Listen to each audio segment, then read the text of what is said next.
Welcome to Mindless Entertainment. My name is Jesse Milestone, and we're here today to talk about the Avengers trailer. Alright, calling it a trailer is a little generous. It really is a teaser. I mean, come on, it's really a teaser. It gives you just snippets, oh my god, there's that. Oh my god, there's that. We really don't know anything that's going to happen in this movie yet. We just have a lot to speculate off of, which is very exciting. I myself am very excited for Endgame, and as a result, because this trailer, all it does is what it's supposed to do, which is make me more excited and leave me in greater suspense as to what's going to happen. All I can do now is sit and watch the trailer and think about all the things in it that bug me. So we're going to talk about that as well as what I think is going to happen in Endgame, so that X number of months from now, 6-ish months from now, I can either sit here and say, I told you so, or I can just be dead wrong and surprised. The first thing, this is the one thing from the beginning that really, really irks me about the trailer, is Tony Stark's little monologue where he's like, food and water ran out 4 days ago. No, it did not! Don't lie to me. Food, maybe. Food, I'll buy it. But if you've gone 4 straight days without any food or any water, I don't buy that you're just sitting there very calmly being like, I'm going to die. Because guess what? You have dehydration sickness at this point. Especially because, all right, so you're in space, so you're not doing probably a whole lot of physical activity or dealing with the sun. But I'm sure that a spaceship is a very, very dry environment. I can't imagine that your spaceship has built-in humidity in it. If it had, you probably would have figured out how to hack into that system and steal the water from it. So you're in a very dry environment, 4 days without food or water. Now, the food you had before that was not particularly hydrating, meaning that the water you were hydrating yourself with was not going as far because you did not have extra hydration from your food, since space food, as we classically know, is usually very dehydrated. So 4 days, which is about the limit that the average person can go without water, without dying. Which, okay, so we're supposed to understand he's pretty close to death right here.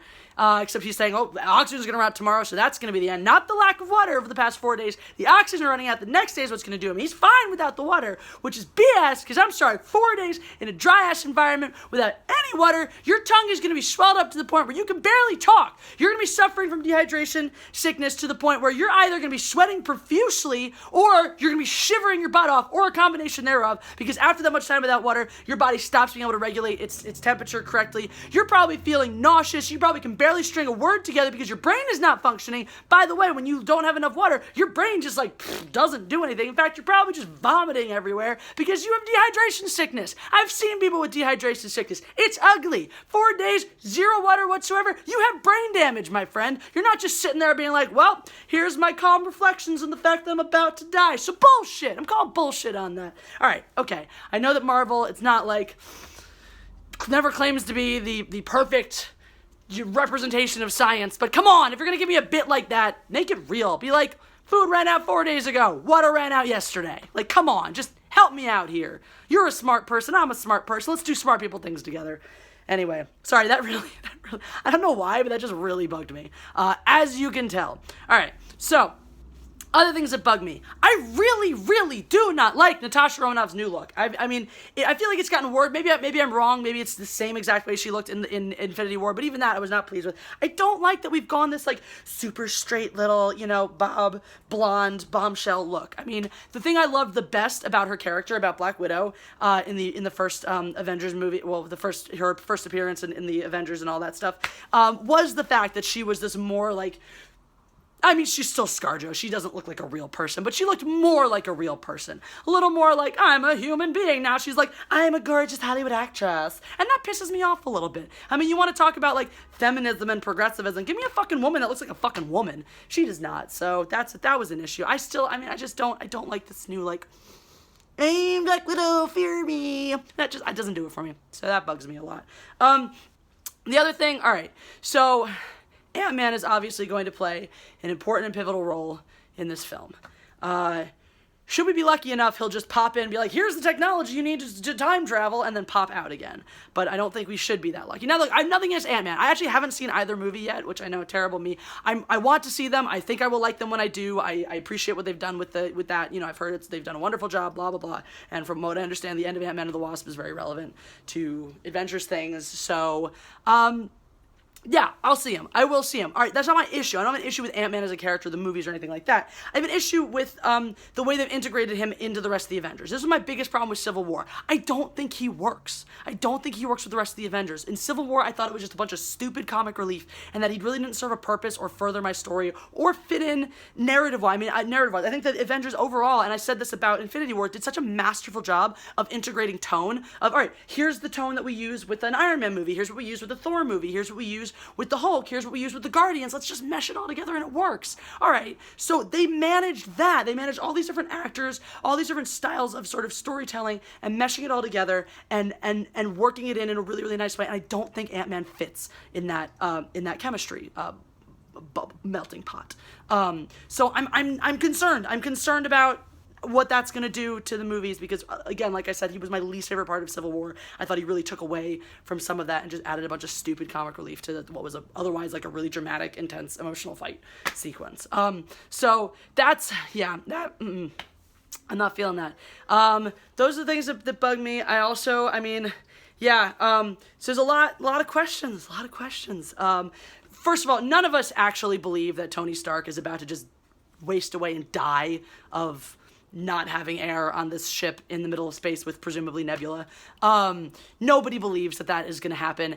Now, Marvel, if you do that, if you're just like, all right, Tony Stark, the guy who started this all, the face of the Avengers since day one, he's just going to die. He's just going to die in a spaceship from the pains of this stuff, and he's not coming back. Like, it's one thing if they kill him off like that somewhere in the beginning of the movie and they do all their timey-wimey stuff and he comes back. But if he just dies and that's it, that's the end of Tony Stark, they do all their stuff and they're like, Tony, oh wait, shit, he's the one person we didn't save. Oh no, he's gone forever.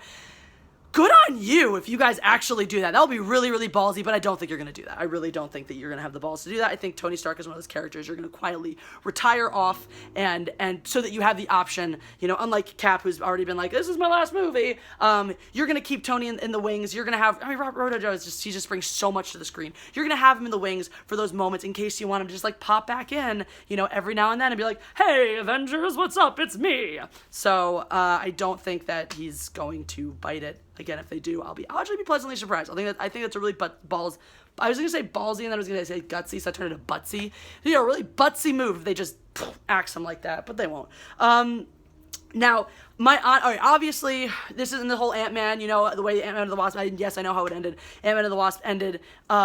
This is bringing the time travel element back into things. So obviously there's going to be some timey-wimey nonsense. So here's a thought, right, that I had is, all right, so we have the Captain Marvel trailer coming out Captain Marvel movie coming out just a couple months before the Avengers movie, and we also were wondering, okay, well, where was Captain Marvel? If she is, as reported and rumored, going to be the savior of everything in, Endgame, where has she been this whole time? Okay, so this is my theory now is, okay, we'll see this in Captain Marvel. Somehow at the end of the movie, she's going to get dead or stuck or sent off somewhere. Somehow, something's going to happen that takes her out of the picture at the end of that movie, and the whole point of the time travel is going to be going back to get her and bring her into the mix for these things. That's my guess for how they're going to use the timey-wimey element. Now, that still doesn't necessarily explain why. Because clearly, from Doctor Strange's perspective, they had to succeed, or Thanos had to succeed with his plan in order for all of this to work. Why is that going to be the case? I don't know. That's yet to be determined. Maybe it has something to do with the fact that Hawkeye is clearly going to have a role in this. Maybe the person he has become now, because obviously, right, his family must have turned to dust, so he went full psycho. He's not Mr. Arrow in the Sky guy anymore. He's Mr. Crazy Samurai running around the streets of Japan, killing people with a sword, which personally, I find Berserko Hawkeye ridiculously arousing. I already love Jeremy Renner. I already think he's great. I love when guys go dark side, so that's gonna be fun for me. But maybe him turning into that person is necessary somehow to the furthering of the plot. Maybe the way what these people become as a result of losing everything is somehow relevant to them eventually beating Thanos. I don't know, or like understanding the true meaning of loss, so they can make a real sacrifice when he dies. I don't know. I just have some thoughts about that. So my ardent hope. So we only see Thanos briefly in a very like flashback to the beginning of Gladiator moment where he's walking through the fields, running his hand along the plants. My ardent hope for the beginning of Endgame, I hope that this movie opens with like 10 minutes of just Thanos living the good life, like tending a field, cooking some veggies for dinner, just like straight chilling.